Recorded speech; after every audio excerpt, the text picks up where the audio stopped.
ஈரோடு மாவட்டம் அந்தியூரில் 11ஆம் வகுப்பு மாணவி தற்கொலை செய்து கொண்ட வழக்கில் போலீசார் உரிய நடவடிக்கை எடுக்கவில்லை என மாணவியின் பெற்றோர் நேற்று ஆட்சியரிடம் கண்ணீர் மல்க புகார் அளித்த நிலையில் அந்த வழக்கில் சதீஷ் என்ற இளைஞரை தனிப்படை போலீசார் கைது செய்திருக்கிறார்கள்.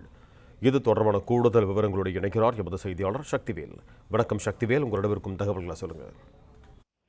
ஈரோடு மாவட்டம் அந்தியூரில் உள்ள சவுட்டுப்பாளையத்தில் கடந்த மாதம் 22ஆம் தேதி 11ஆம் வகுப்பு மாணவி தாரிணி, அதாவது 15 வயதுள்ள மாணவி தற்கொலை செய்து கொண்டார். போலீசார் விசாரணையில் கடந்த 4 மாதங்களாக ஒரு பையன் காதலித்து வந்ததாகவும், தற்போது அந்த பையன் போட்டோவை வைத்து தவறாக பயன்படுத்தி மிரட்டுவதாகவும் கூறியதால் மாணவி தற்கொலை செய்து கொண்டார். இச்சம்பவத்தில் அந்தியூர் போலீசார் நடவடிக்கை எடுக்கவில்லை என கூறி அவரது பெற்றோர்கள் நேற்று ஈரோடு மாவட்ட ஆட்சியர் அலுவலகத்தில் புகார் அளித்தனர். இந்த நிலையில் தாரணியுடன் இன்ஸ்டாகிராம் மூலம் பழகி காதலிப்பதாக தொந்தரவு செய்து வந்த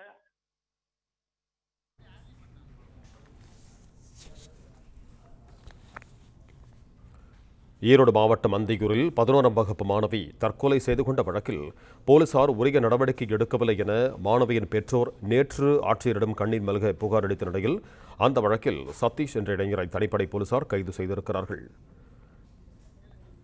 கூடுதல் விவரங்களோடு இணைகிறார் எமது செய்தியாளர் சக்திவேல். சக்திவேல், நீங்க தொடரலாம். நேற்று ஈரோடு மாவட்ட ஆட்சியர் அலுவலகத்தில் மாணவியின் பெற்றோர் புகார் கொடுத்ததன் மூலம் விழுப்புரம் மாவட்டம் உளுந்தூர்பேட்டை தனியாலம்பட்டு பகுதியைச் சேர்ந்த 18 வயது வாலிபரை அந்தியூர் போலீசார் கைது செய்து காவல் நிலையம் அழைத்து வந்துள்ளனர். மாணவியின் பெற்றோர் தற்கொலைக்கு காரணமானவரை பிடிக்க பவானி போலீஸ் டிஎஸ்பி ரத்னகுமார் தலைமையில் தனிப்படை அமைக்கப்பட்டது. இந்த தனிப்படையினர் மாணவியின் செல்போனில் பேசி வந்த நபர் குறித்து விசாரணை நடத்தியதில் அவர் விழுப்புரம் மாவட்டம் உளுந்தூர்பேட்டை தனியாலம்பட்டு பகுதியைச் சேர்ந்த 18 வயதுடைய வாலிபர் என்பது தெரிய வந்தது.